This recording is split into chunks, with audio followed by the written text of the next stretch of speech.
Howdy folks, how we doing? I'm the Reverend Danny Crosby, a Unitarian minister serving congregations in Altrincham and in Urmston in the northwest of England.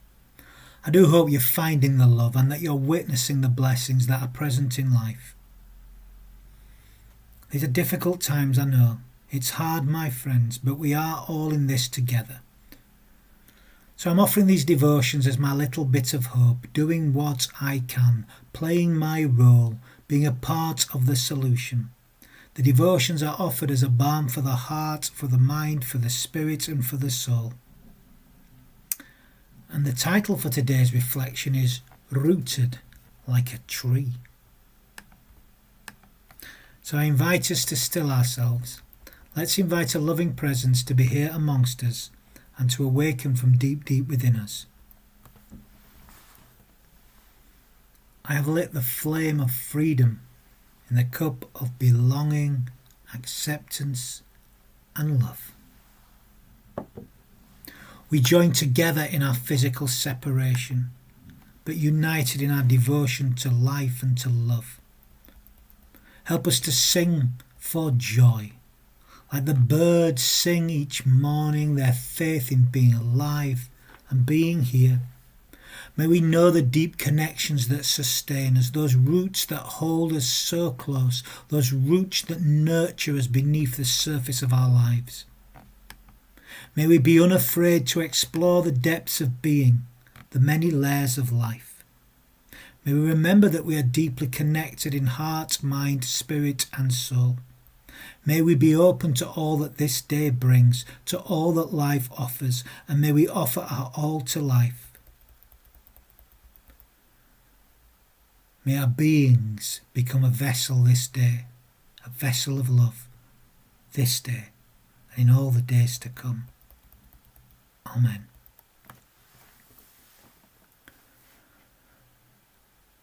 During a session of Colours of Grief, our shared experience of love and loss that I host, that offers space in which we share and hold each other in our experiences of grief, a man in attendance shared some wisdom about a nature programme that he'd watched online. He spoke about how a certain type of tree survived hurricanes, how the trees in question, while appearing to be standing alone, were actually connected and were supporting one another. It would seem that their roots not only spread far and wide into the earth, but actually connected together and held the trees firm while the branches and trunks were buffeted and all around was devastation.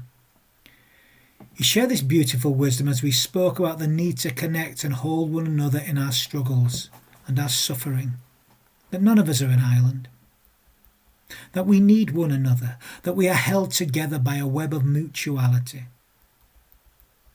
Now, as you can imagine, that conversation sparked what is called my homiletic consciousness. Grand word, I know. Been a little bit over the top with that, but it got me thinking about about my creative process, if you like. It awakened something in me. A couple of days later, I tried to contact the man and ask if he could remember where he'd seen the programme. Unfortunately, he could not. I was going to give up, but the thought just wouldn't let me go. It really grabbed me. It got me thinking about community and roots and how strong and interconnected roots not only protect the individual, but allow the individual to grow and thrive. It got me thinking about trees. And I've been noticing them ever since, paying deeper and deeper attention to the trees. When I look at trees, I feel humbled. They outlive most of us. They live for centuries, some of them, standing still and silent throughout the changing seasons and years. Yes, eventually their lifespans do come to an end. They do not live forever, like no element of life lives forever. They come from the great mystery and they return back to the great mystery. They experience the changing seasons but offer no commentary on it. Their presence keep our all too human hubris in check. They just stand there watching.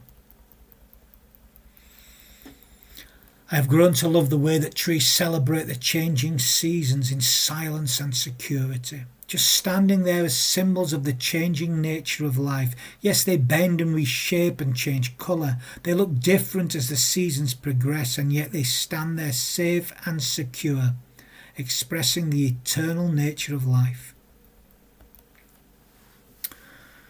The trees have much to teach us. My namesake and American colleague, the Reverend Greta W. Crosby, recognises this. She describes a silent, non-judgmental presence that the trees offer her, something we humans cannot give, no matter how well we may think we are listening to one another.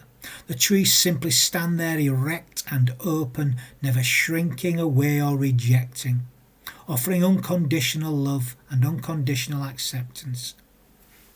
In The Tree and Jubilee, she wrote, I have long had a sense of fellowship with trees. Since I was a child, I have sought their company from time to time because I like the way I feel in their presence. I enjoy their beauty, but it's more than that. I used the word presence in a very strong sense. I felt their presence as living things, and in that presence I often feel relaxed and centered, peaceful, restored to inner equilibrium.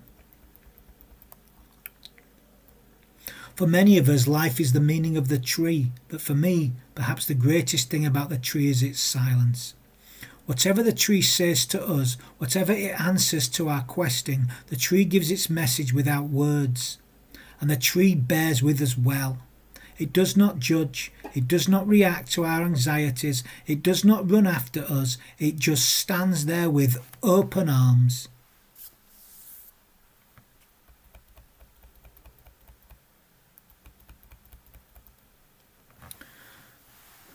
I remember thinking about these qualities as Sue myself walked around the grounds of Chatsworth a little while ago.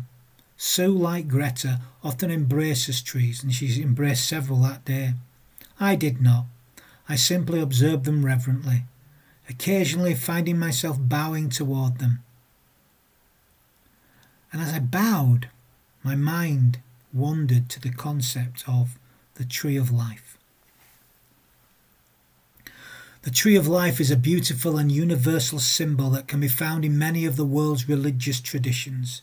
The ancient Chinese, the Assyrians, the Egyptians, the Babylonians, the Sumerians all had a tree of life symbol. There is Yggdrasil, the Norse tree of life, and Etz HaHaim of the Kabbalistic Jews. The Baha'is speak of it, and Christians of all kinds speak of the tree of life with healing leaves, found in the book of Revelations. The book of Genesis tells of two trees. A tree of knowledge, which is a tree of good and evil, and a tree of life, the tree of immortality. I wonder why Adam and Eve chose the tree of knowledge over the tree of life. Interesting.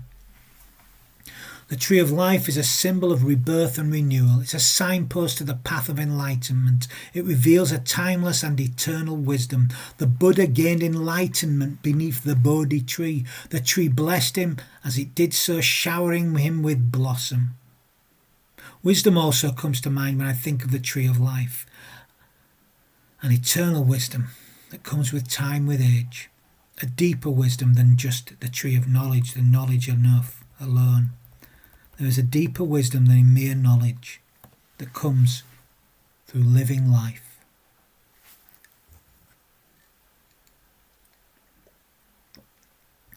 There is a wisdom in the trees. They have so much to teach us. The story I'd heard in the grief group kept on nagging at me as I explored trees. I wanted to discover more. Sue did some research for me and found some fascinating articles online, but not exactly what I'd heard and was exactly what I was seeking. One was a piece on the hidden life of trees, what they feel and how they communicate, discoveries from a secret world by Peter Warleben. He is a German forester who has revolutionized his field. Through years of dedicated work, this man has revolutionized his field. He has highlighted an unprecedented level of cooperation among trees in a forest, noting that mother trees suckle the young saplings, feeding them enough sugars produced by their own photosynthesis to keep them from dying. The trees are connected by their roots, which grow together like a network. Their root tips have highly sensitive brain-like structures that can distinguish whether the root that it encounters in the soil is its own root, the root of another species, or the roots of its own species. He also explains how trees communicate through electrical signals that can be measured through their barks and their roots. They send chemical signals through the air when they are attacked by insects. Nearby trees receive these messages and have time to prepare their defences, something that he himself has named as the Wood Wide Web, which I think is delightful, don't you? Another article described the giant redwood trees of California, the largest trees in the world that have survived for thousands of years through turbulent times. It seems that these trees are unique among tall trees as their roots are not deep. Their roots grow outwards instead of downwards. And when they come into contact with the roots of other redwoods, they wrap around each other multiple times and form a strong, strong connection. Each tree shares a bond with another tree through its roots until eventually every single tree is interconnected. The roots hold on to one another through the harshest of winters and keep the family of trees standing tall and strong together. The roots of older and wiser trees hold on to the roots of trees just beginning to grow. They are held and protected by an underground system of interconnection. Their strength is shared and they grow together. I thought that this article must have been describing the trees I'd heard about, but again it was not. I kept on searching and searching and searching, obsessively searching, and then I found the film from a channel entitled Think Like a Tree. It was a story about Hurricane Katrina and the 700 trees of Oak Street in New Orleans. The houses were completely destroyed, but only 4 of the 700 oaks had the same fate.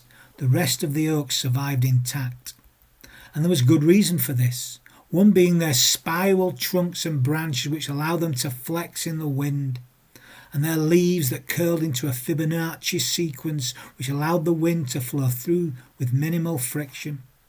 All of these characteristics help, but the real secret lay in their roots, which, like the redwoods, were intertwined with their neighbours.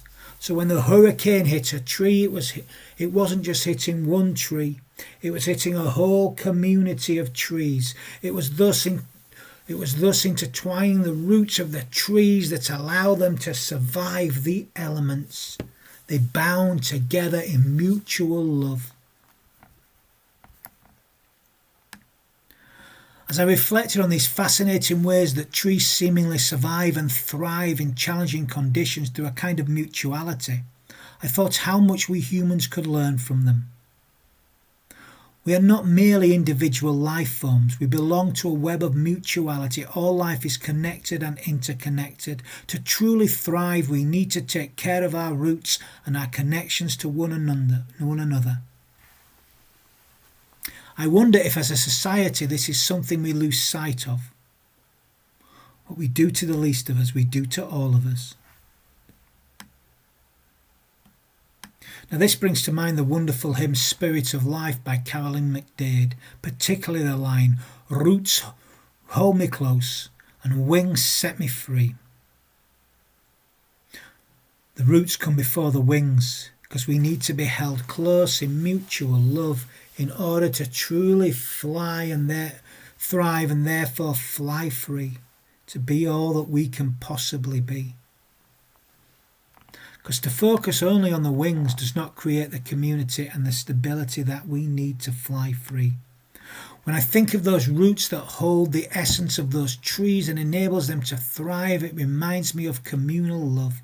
It seems to me that this love is an unseen force that connects all life and thus enables us to form deep and meaningful relationships with ourselves, with each other, with life. I name the connection God. Others may use different words.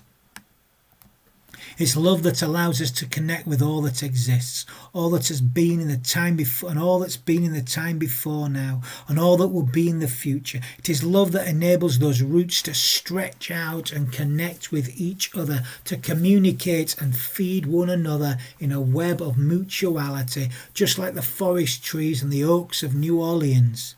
It is love that holds us close, and it is love that allows us to stretch out the wings that will set us free and allow us to glide above the world.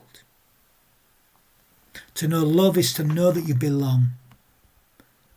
And perhaps belonging is the ultimate freedom, actually. It is the roots of belonging that give us the freedom to stretch out the wings and fly in the wind free. This is love. And we belong here. And to me, this is the essence of a free religious community such as those in the Unitarian tradition I serve. A place where you feel that you can belong. A place where visitors and those already present can feel loving roots that hold them close so that they can spread their wings and begin to fly free. A community I'm physically missing, but we're holding together virtually. It's a community where the spiritual traveller can rest a while and find sustenance for their journey. A place where deep roots can hold us during the vicissitudes of life. But those roots don't constrain us. They hold us and sustain us so that we can fly free. A place where you may find a sense of belonging, a space where you may find the love that connects and accepts you and allows you to live and thrive and encourage one another to fly free.